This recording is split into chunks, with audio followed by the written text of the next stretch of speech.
Dame de beber, temas de espiritualidad por el padre José María Iraburu.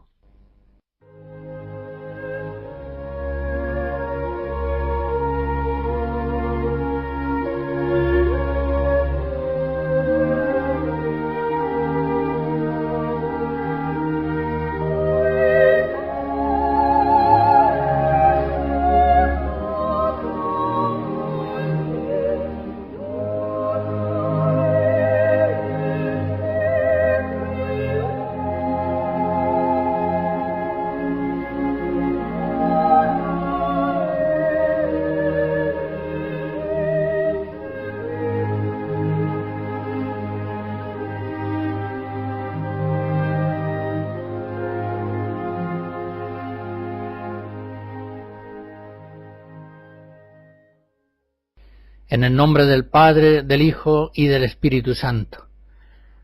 Ven, Espíritu Santo, ilumina los corazones de tus fieles y enciende en ellos el fuego de tu amor. En la anterior conferencia comencé a exponer la espiritualidad pascual. Efectivamente, toda espiritualidad cristiana es pascual.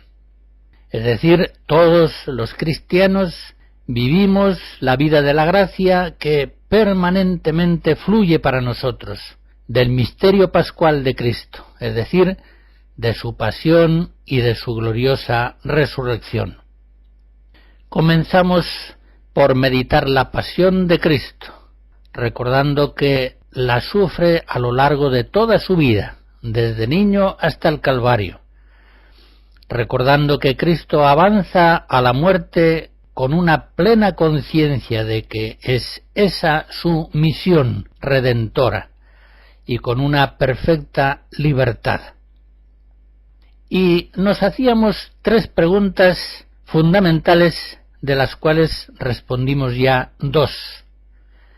La primera era, ¿por qué mataron a Jesús?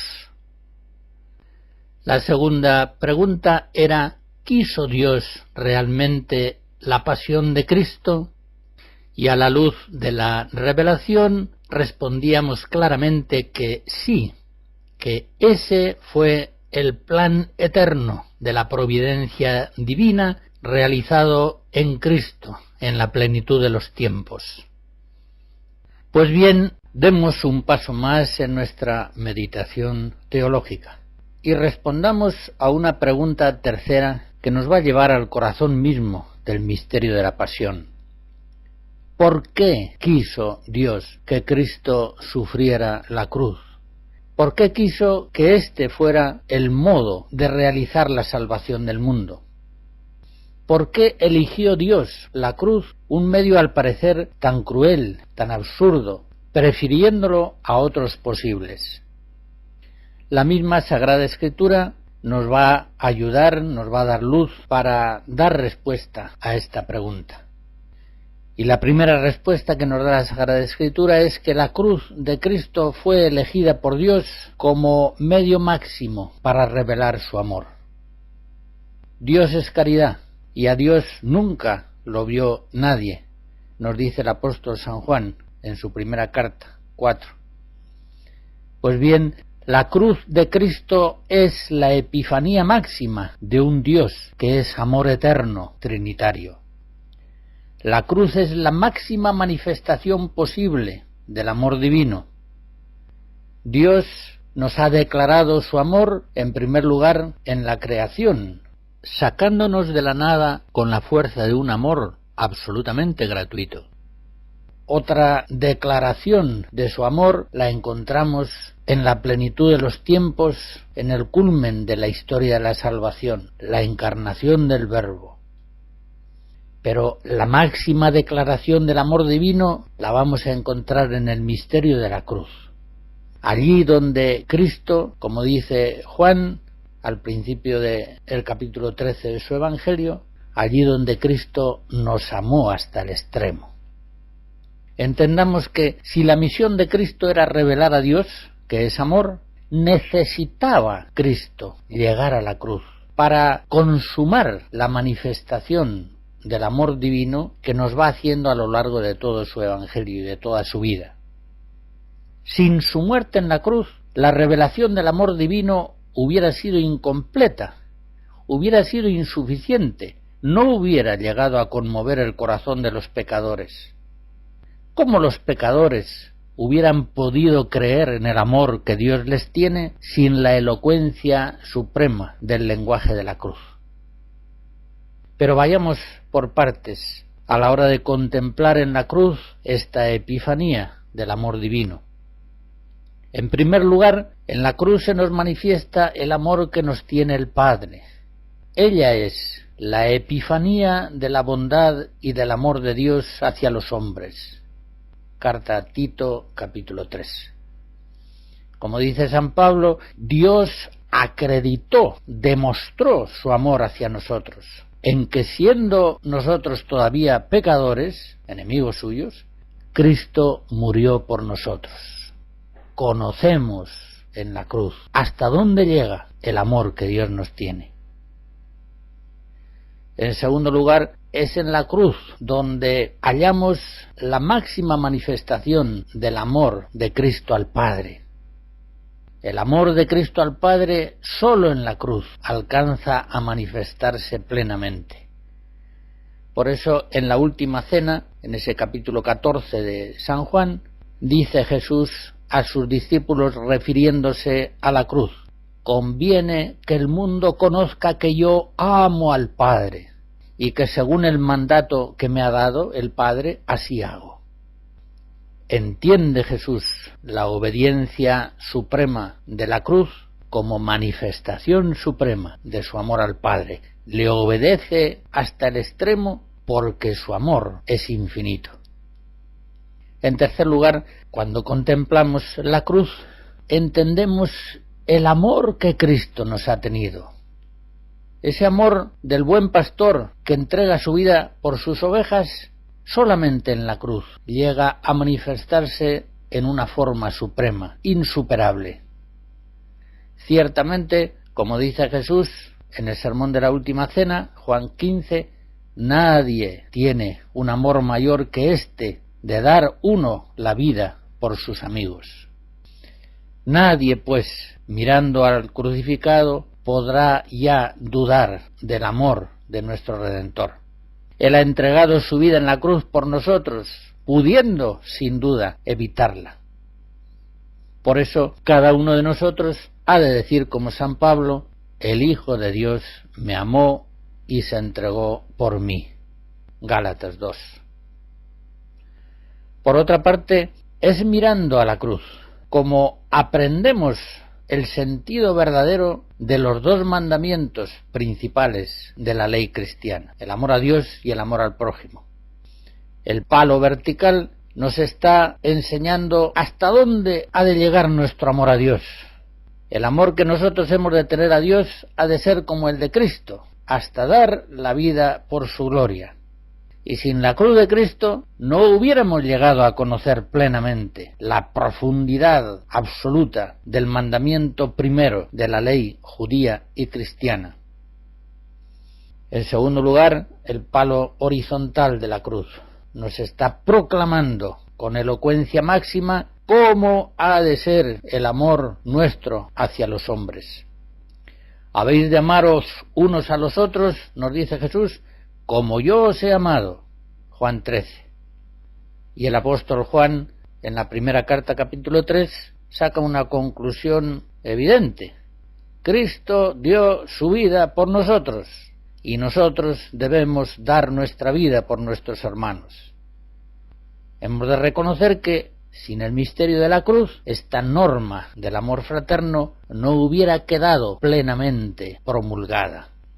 Mirando al crucificado, es como aprendemos los dos mandamientos principales de la ley de Dios, los que resumen todo el dinamismo de nuestra vida espiritual cristiana. Así hay que amar a Dios, así hay que amar a los hermanos. Otra razón fundamental nos da la Sagrada Escritura para explicar por qué Dios elige la cruz como medio máximo de nuestra salvación: para dar testimonio de la verdad. Recordemos esas palabras de Jesús ante Pilatos: yo he venido al mundo para dar testimonio de la verdad. Juan 18. Sabe Dios perfectamente que el hombre, sujeto al padre de la mentira, engañado por el pecado, solamente podrá ser liberado del pecado y de la mentira hallando el camino de la verdad. Por eso Cristo da testimonio de la verdad, arriesgando su vida hasta la muerte. Démonos cuenta que a Cristo lo matan por decir la verdad. No mataron a Jesús tanto por lo que hizo, sino por lo que dijo. Jesucristo es mártir en cuanto testigo de la verdad de Dios en medio de un mundo sujeto al padre de la mentira.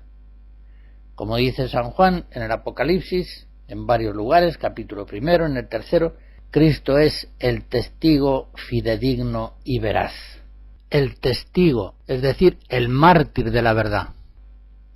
En la cruz, por tanto, nos enseña Cristo que la salvación del mundo está en el testimonio de la verdad, en el testimonio extremo de la verdad, en el testimonio hasta la muerte, y que nosotros, sus discípulos, también hemos sido enviados al mundo para dar testimonio de la verdad, aunque a veces ese testimonio nos traiga persecución, menosprecio y muerte.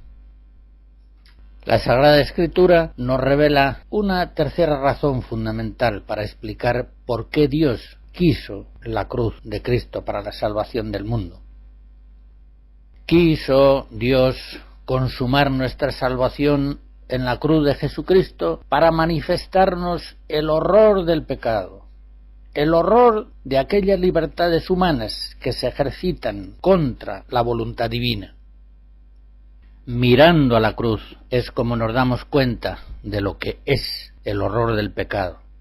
El pecado del mundo produce la muerte del santo, la muerte ignominiosa del justo. Y en esa muerte del crucificado se nos manifiesta todo el horror del pecado. Mirando la cruz será como los pecadores podamos descubrir el horror del pecado. Si pensábamos que nuestros pecados eran cosa trivial, algo sin mayor importancia ni mayor trascendencia, conoceremos lo que es el pecado mirando la cruz de Cristo. En cuarto lugar, la Sagrada Escritura nos ayuda a comprender por qué Dios elige la cruz como medio máximo de nuestra salvación, explicándonos que Cristo en la cruz ofrece una expiación sobreabundante por el pecado. Sí, ya sabemos, la Iglesia siempre lo ha sabido, que hubiera bastado una sola gota de la sangre de Cristo para expiar nuestros pecados. Por tanto, si Cristo sufrió tanto, si Cristo sufrió mucho más de lo que era preciso en estricta justicia para la expiación de nuestros pecados, es porque, previendo nuestra miserable colaboración a la redención, quiso, por exigencia de su amor, redimirnos de una manera sobreabundante. Él es el buen pastor que da la vida por sus ovejas para que sus ovejas tengan vida y vida en abundancia. Juan 10. Muchas razones podemos encontrar en la Sagrada Escritura para penetrar el misterio del plan divino de la cruz. Pero entre estas podemos dar una quinta razón fundamental. Elige Dios la cruz para la salvación de la humanidad, para revelarnos que sólo por la cruz podemos llegar a la salvación, que sólo muriendo con Cristo podemos llegar a participar con Él resucitado de una vida eterna. Cristo se abraza a la cruz con toda su alma, para que el hombre también sepa abrazarse a ella, llegado el momento, y no la tema, no la rechace, sino que la reciba como medio necesario para llegar a la vida eterna. Jesús toma primero la amarga medicina que nosotros necesitamos beber para nuestra salvación. El hombre pecador, efectivamente, no puede salvarse sin tomar la cruz. La razón es obvia. Hay en nosotros dos hombres que coexisten y que son contrarios, el hombre viejo, el hombre nuevo, el hombre carnal, el hombre espiritual. Y entre esos dos hombres hay una contrariedad absoluta de pensamientos y de deseos. De tal modo que no es posible vivir según Cristo, según el hombre nuevo, sin mortificar, y a veces muy dolorosamente, al hombre viejo, al hombre carnal. Por tanto, sin la cruz no llega el hombre a la vida. Cristo lo enseña claramente. El que quiera venir detrás de mí, niéguese a sí mismo, tome su cruz cada día y sígame, porque quien quiere salvar su vida la perderá, en cambio quien perdiera su vida por mi causa la salvará. Lucas 9. Efectivamente, no podemos ser discípulos de Cristo, no podemos seguirle, no podemos participar de la vida del Cristo glorioso si no tomamos la cruz de cada día y le seguimos fielmente. Pero ¿cómo Cristo hubiera podido enseñar a sus discípulos la necesidad absoluta de la cruz si él, valiéndose de sus especiales poderes, la hubiera evitado eficazmente? No, él recibe la cruz con toda libertad y conciencia, pudiendo rechazarla y evitarla, porque sabe que nosotros la necesitamos. Y que tomando la cruz, Él el primero hará posible que nosotros, siguiendo sus pasos, podamos abrazarnos a la cruz que nos salva. Cristo crucificado, muriendo en la cruz, nos da fuerza espiritual a nosotros para morir al hombre viejo. San Pedro, en unas exhortaciones que hace a los siervos, llamándoles a sufrir con paciencia, concluye diciéndoles: pues para esto fuisteis llamados, ya que también Cristo padeció por vosotros, y os dejó ejemplo para que sigáis sus pasos. Era necesario que el Mesías padeciera. Cristo es el Cordero de Dios, que con su sangre derramada en la cruz quita el pecado del mundo. Y nosotros tenemos que participar de Cristo en todo, también en el misterio de la cruz. También nosotros, en él, estamos llamados, para la gloria de Dios y la salvación de los hombres, a ser corderos de Dios, que quitan el pecado del mundo.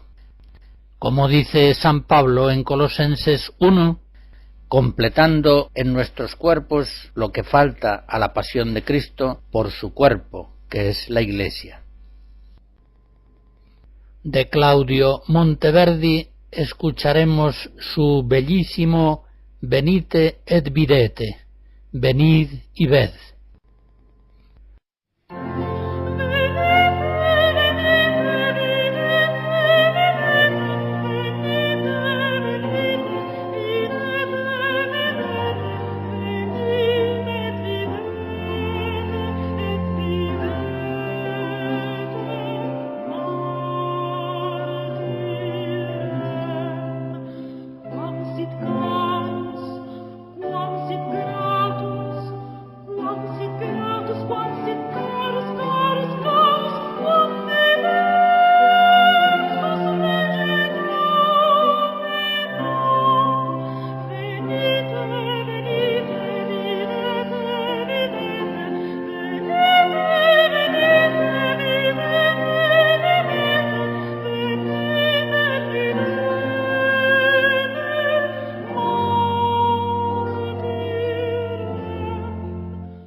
Ya en esta meditación sobre Cristo crucificado ha brillado en una epifanía total el amor divino.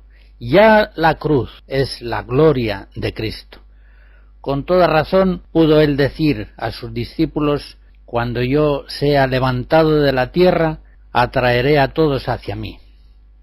Siempre la Iglesia ha contemplado la cruz de Cristo como el signo grandioso de su victoria sobre el pecado, la muerte, el mundo, el demonio. Siempre ha cantado con entusiasmo en su liturgia la gloria de la cruz. Pange lingua gloriosi. Canta lengua el glorioso combate de Cristo y celebra el noble triunfo que tiene a la cruz como trofeo. Y aquella otra estrofa: Vexilla regis prodeum, fulget crucis mysterium. Los estandartes del rey avanzan y brilla misterioso el esplendor de la cruz.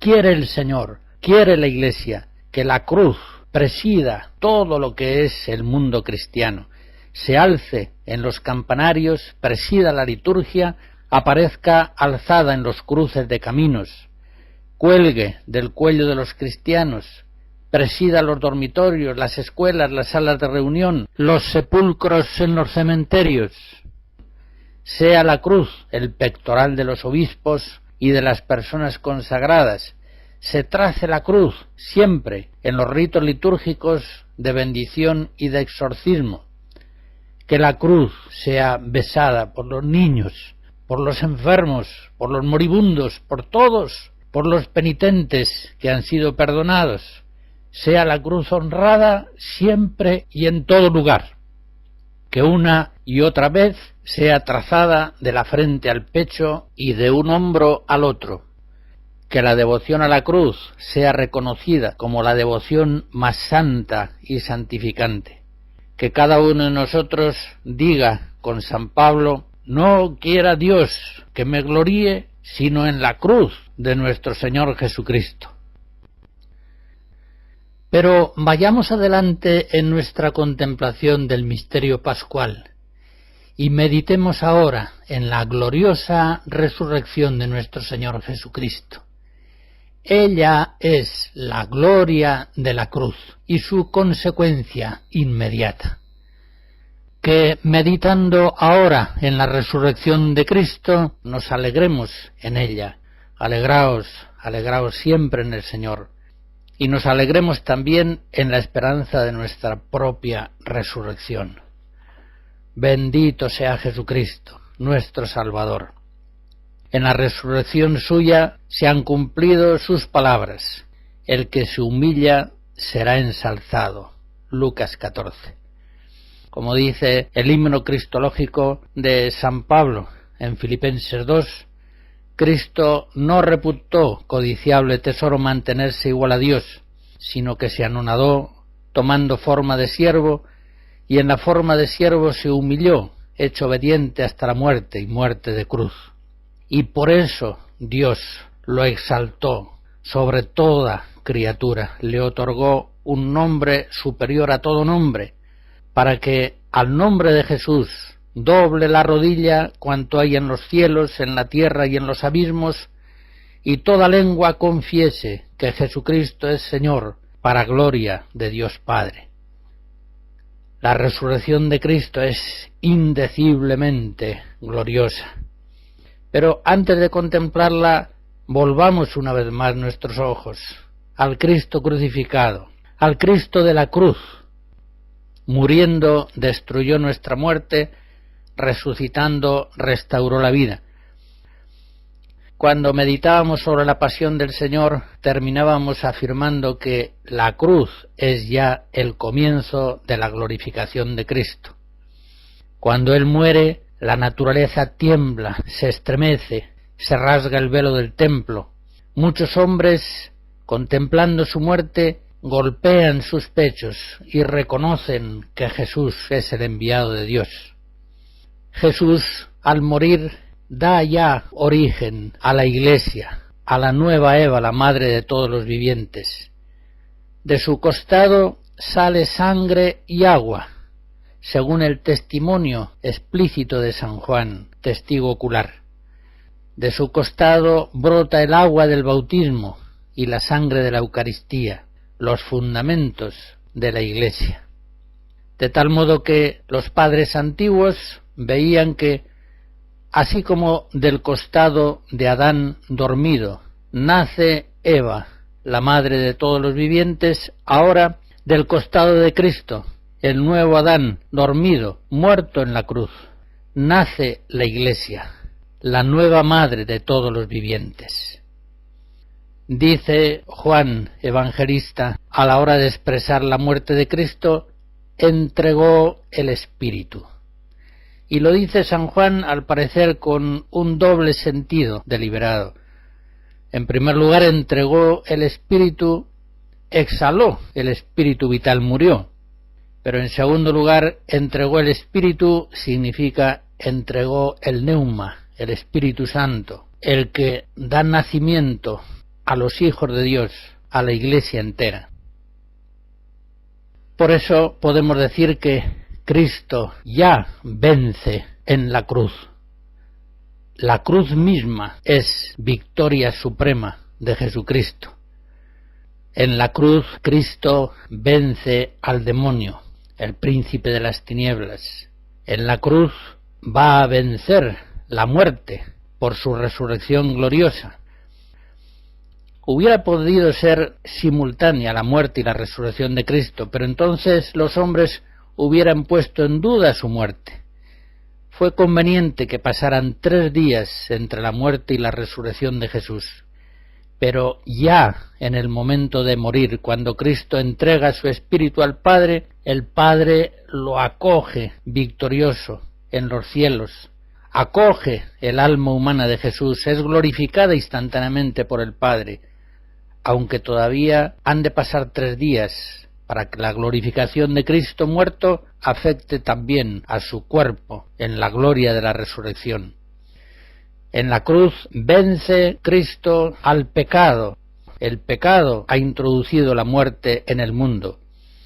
Y el Cordero de Dios inmolado en la cruz, que quita con su sangre el pecado del mundo, Él es el que va a vencer la muerte por su resurrección, abriendo a todos los que crean en Él las puertas de la vida eterna. El que se humilla será ensalzado.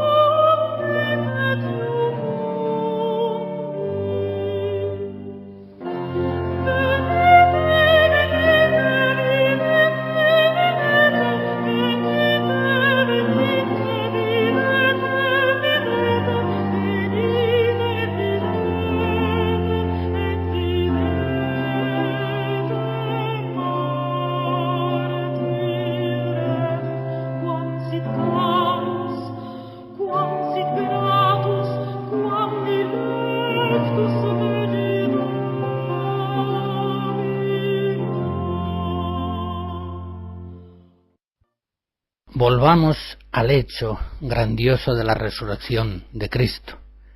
El misterio de la resurrección de Cristo, como nos dice el Catecismo en el número 639, es un acontecimiento real que tuvo manifestaciones históricas comprobadas. Así se atestigua frecuentemente en el Nuevo Testamento. Cuando San Pablo escribe a los Corintios, la primera carta, el capítulo 15, al hablar de la resurrección expresa una tradición que ha recibido de muchos discípulos de Cristo. Porque, dice, os transmití en primer lugar lo que yo a mi vez recibí, que Cristo murió por nuestros pecados, según las Escrituras, que fue sepultado y que resucitó al tercer día, según las Escrituras, y que se apareció a Cefas y luego a los 12. Está hablando San Pablo de una tradición viva, de un testimonio comunitario de la Iglesia naciente.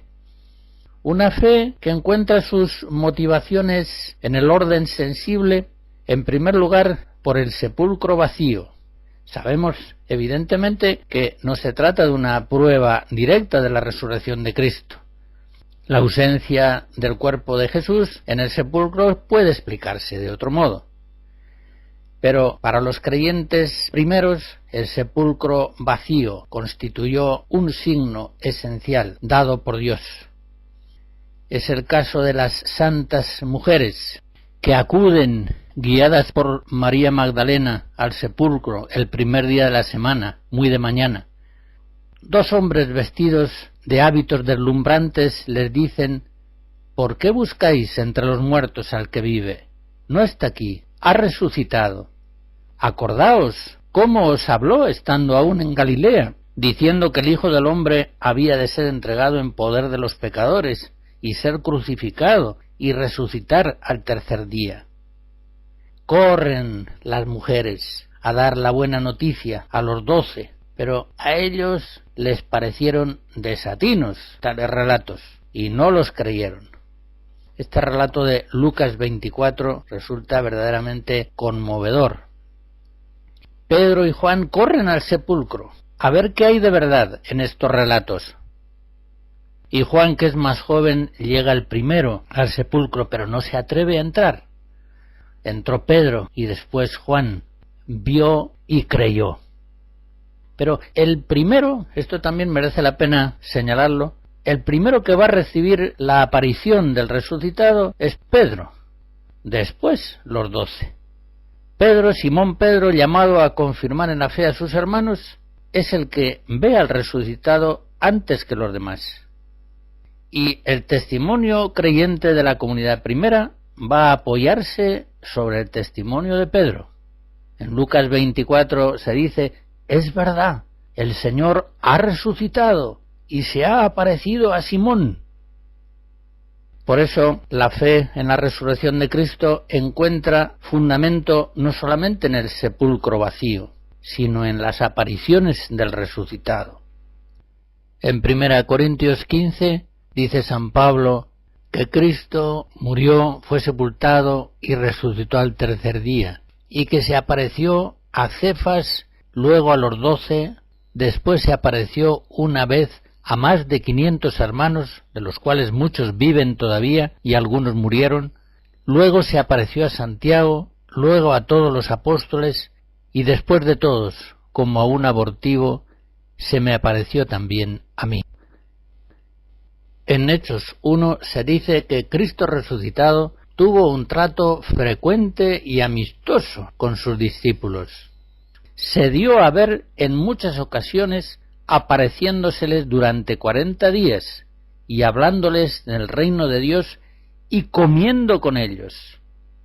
Este dato, y comiendo con ellos, se ve que a los primeros discípulos les hizo un efecto muy especial. Recuerden aquella escena que San Lucas en el capítulo 24 narra cuando se aparece Jesús a los apóstoles. Ellos no acaban de dar crédito a lo que están viendo, enfuerza la alegría. Y aunque Jesús está visible y les invita a tocarle, ved que un fantasma no tiene carne y huesos, como podéis comprobar que yo tengo, no acaban de creer. Y entonces Jesús, para acabar de convencerlos, les pide algo de comer, le dan un trocito de pez asado y él comió delante de ellos.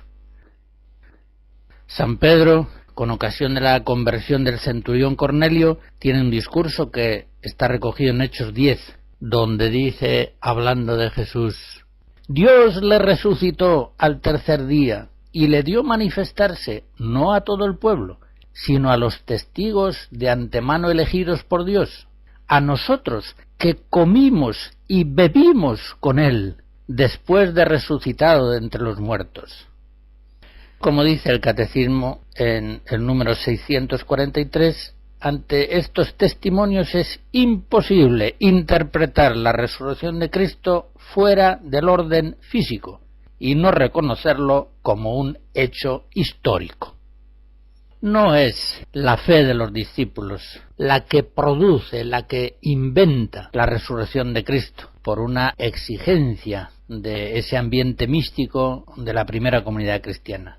Todo lo contrario. Es la experiencia directa de la realidad de Cristo resucitado lo que suscita y confirma la fe de los discípulos en la resurrección de Cristo. Se trata de un cuerpo auténtico y real, que, sin embargo, tiene unas propiedades espirituales nuevas propias del cuerpo resucitado. No está ya este cuerpo preso en las coordenadas del espacio y del tiempo. Puede hacerse presente aquí y allá según su voluntad cuando quiere. Puede presentarse en una habitación que está con las puertas cerradas. Puede asumir la apariencia de un jardinero, o puede caminar con los discípulos de Maús bajo otra figura sin que ellos lo reconozcan. Pero la resurrección de Cristo, que no fue un retorno a la vida mortal, como en el caso de Lázaro o de la hija de Jairo, del joven de Naín, es un ingreso de Cristo Salvador en la vida gloriosa de Dios, que deja atrás la humillación de su tiempo mortal. Aunque sea un momento, volvamos nuestra atención hacia la Virgen María. Ella es la Virgen fiel, la llena de gracia, la Inmaculada, la que no ofrece resistencia alguna a la palabra divina. Ella cree lo que Dios le dice, ella cree lo que Jesús anuncia. Jesús, cuando va anunciando los misterios sucesivos de su vida, encuentra en el corazón inmaculado de María una acogida inteligente, dócil, creyente. Anuncia su pasión y los discípulos no lo entienden. En Lucas 9, por ejemplo, se dice, ellos no sabían lo que significaban estas palabras, que estaban para ellos veladas. Ellos no entendieron la pasión. Y cuando San Pedro intuye la verdadera significación de las palabras de Cristo, reacciona diciéndole, no quiera Dios que esto te suceda. Se avergüenza de la cruz de Cristo. La Virgen María no. La Virgen María cree que efectivamente va a ser muerto por sus enemigos. Pero la Virgen María cree también a Jesús cuando dice que al tercer día resucitará. Y eso es lo que le da fuerza de esperanza para permanecer en pie junto a la cruz de Jesús. Ella está sostenida por la esperanza en la resurrección ciertísima. Está sufriendo la Madre Dolorosa todo lo que sufre Cristo. La pasión de Cristo la sufre igual su Madre. Por eso hemos sido salvados por la pasión de Cristo y por la compasión de la Virgen María. Pero ella espera en Dios, porque cree en las palabras de Cristo y está cierta de su resurrección. A ella, a la Virgen María, que se mantiene lúcida en la fe, cuando los discípulos en la hora de las tinieblas, en la hora de la pasión, están a oscuras, y tampoco en la hora de la luz de la resurrección acaban de aceptar el hecho glorioso de la resurrección de Cristo. A ella le decimos aquello que le dice su pariente Isabel, Lucas 1. Bienaventurada tú, María, porque tú has creído que se había de cumplir todo lo que se te ha dicho de parte del Señor. Bienaventurada tú, María, inmaculada, llena de gracia.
Las obras máximas realizadas en este mundo por la providencia divina son la encarnación del Verbo, la pasión de Cristo en la cruz y su resurrección de entre los muertos. Concretamente, la obra gloriosa de la resurrección de Cristo se atribuye en el Nuevo Testamento a la Santísima Trinidad.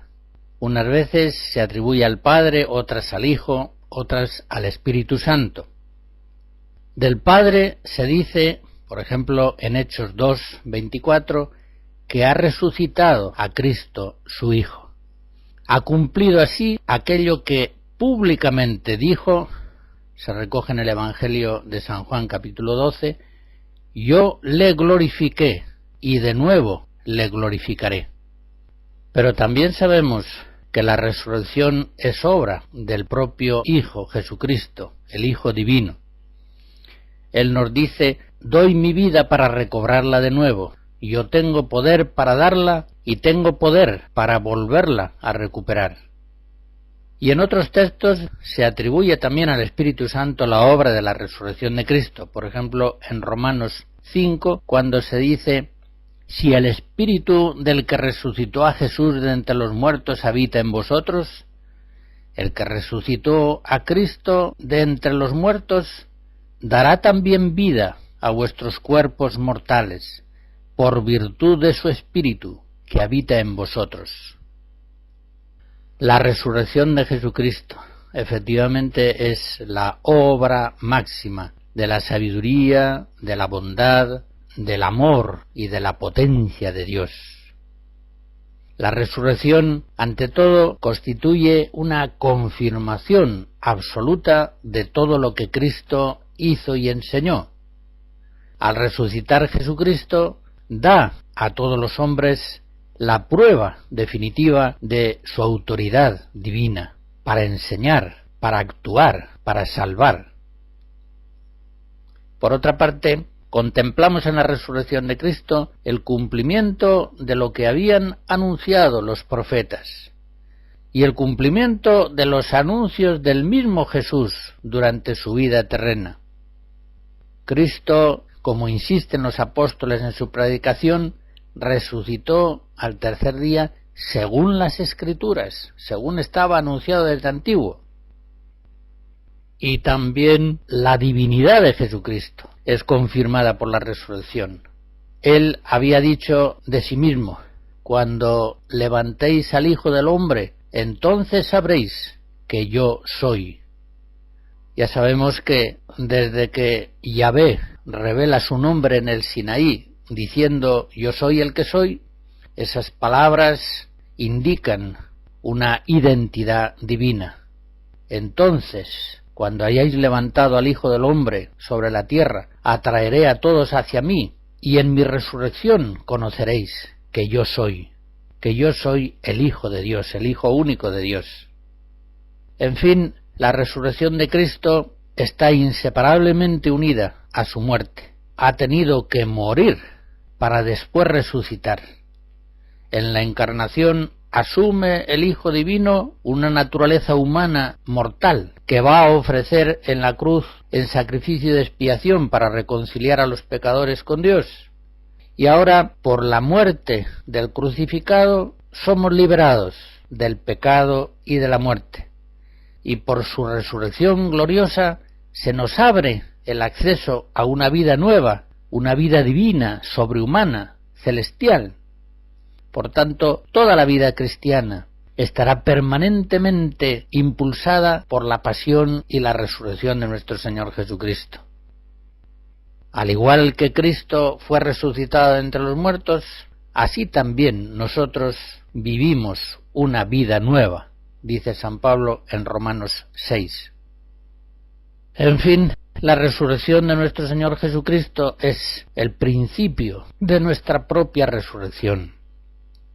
Dice San Pablo a los Corintios, en la primera carta, capítulo 15, Cristo resucitó de entre los muertos como primicia de los que durmieron. Del mismo modo que en Adán mueren todos, así también todos revivirán en Cristo. Cristo resucitado es la causa de nuestra propia resurrección. El que come mi carne y bebe mi sangre no morirá para siempre, tendrá vida eterna. La unión con Cristo y la unión eucarística con Cristo es para nosotros la causa de la resurrección futura. Ahora ya nosotros, como dice San Pablo en 2 Corintios 5, ya no vivimos para nosotros mismos, sino para aquel que murió y resucitó por nosotros. Se comprende, pues, que en la predicación de los apóstoles el misterio de la resurrección ocupase un lugar central. Los apóstoles atestiguaban con gran poder la resurrección del Señor Jesús, como se nos dice en Hechos 4. Esta fue la buena noticia fundamental de la predicación apostólica. Los apóstoles centraban su predicación en el misterio pascual, en la cruz y en la resurrección de nuestro Señor Jesucristo. Y si la cruz era una locura, un absurdo para judíos y griegos, la resurrección también, especialmente para los griegos. Lo vemos, por ejemplo, en esa predicación de San Pablo en el Areópago de Atenas, Hechos 17, cuando, puesto en pie, Pablo en medio del Areópago dijo: atenienses, y comienza un discurso muy preparado, muy elaborado, muy retórico, En él les habla de Dios, en el cual vivimos, nos movemos y existimos. Pero más adelante, cuando ya entra en el misterio de Cristo, y en el misterio de Cristo que muere y que resucita, a quien ha constituido juez, acreditándole ante todos por su resurrección de entre los muertos. Cuando oyeron lo de la resurrección de los muertos, unos se echaron a reír y otros le dijeron a Pablo: te oiremos sobre esto en otra ocasión. Con estas palabras irónicas lo despiden, y así salió Pablo de en medio de ellos. Algunos se adhirieron a él y creyeron, entre los cuales estaban Dionisio Areópagita, una mujer de nombre Dámaris, y otros más, 4 gatos.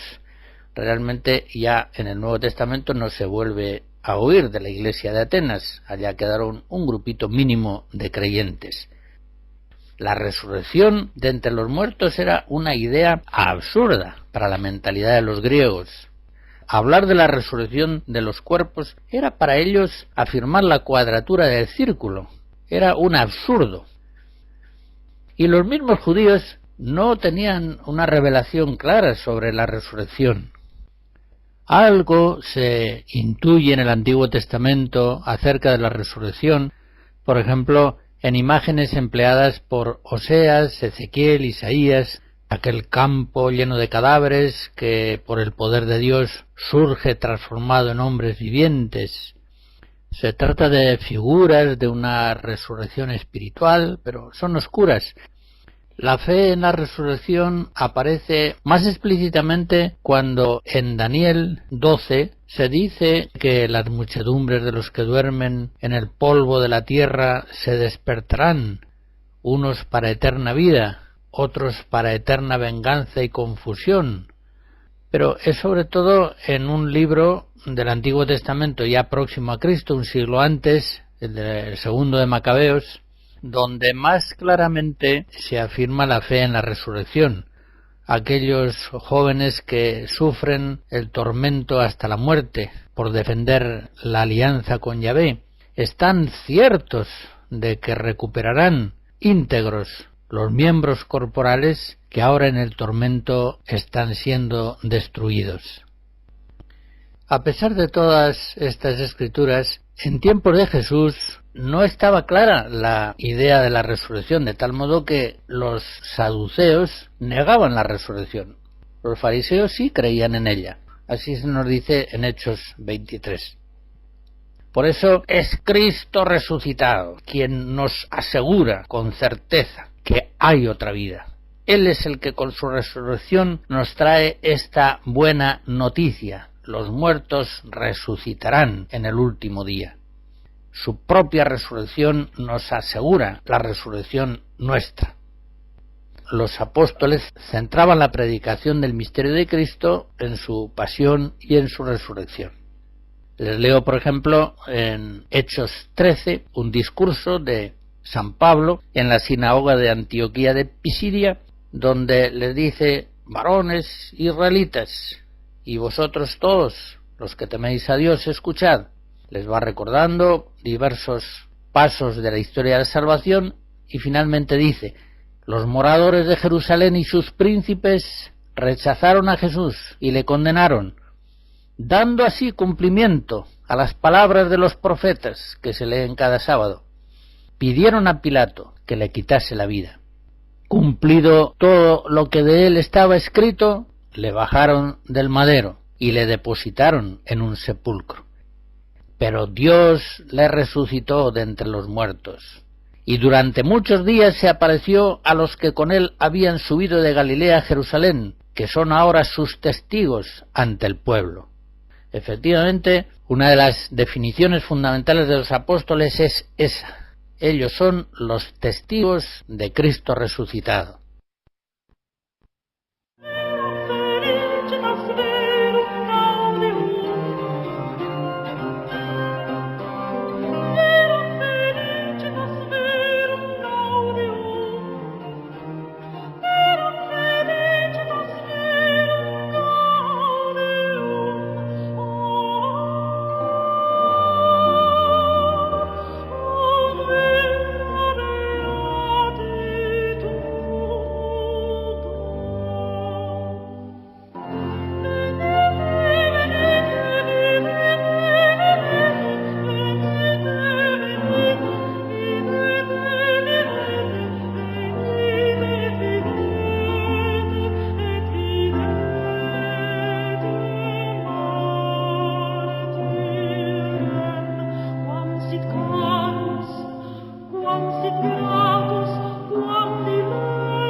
En la próxima conferencia, la tercera que dedicaré a la espiritualidad pascual, hemos de contemplar la vida cristiana toda como una participación continua en la pasión y en la resurrección de nuestro Señor Jesucristo.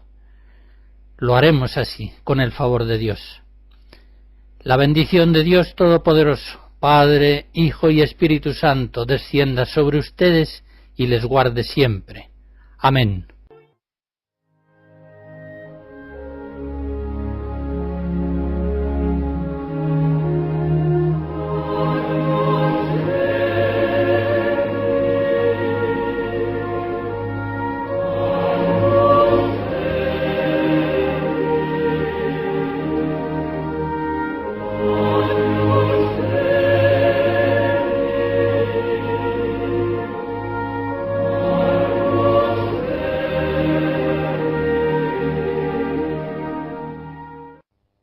Hemos escuchado Dame de beber, temas de espiritualidad por el padre José María Iraburu.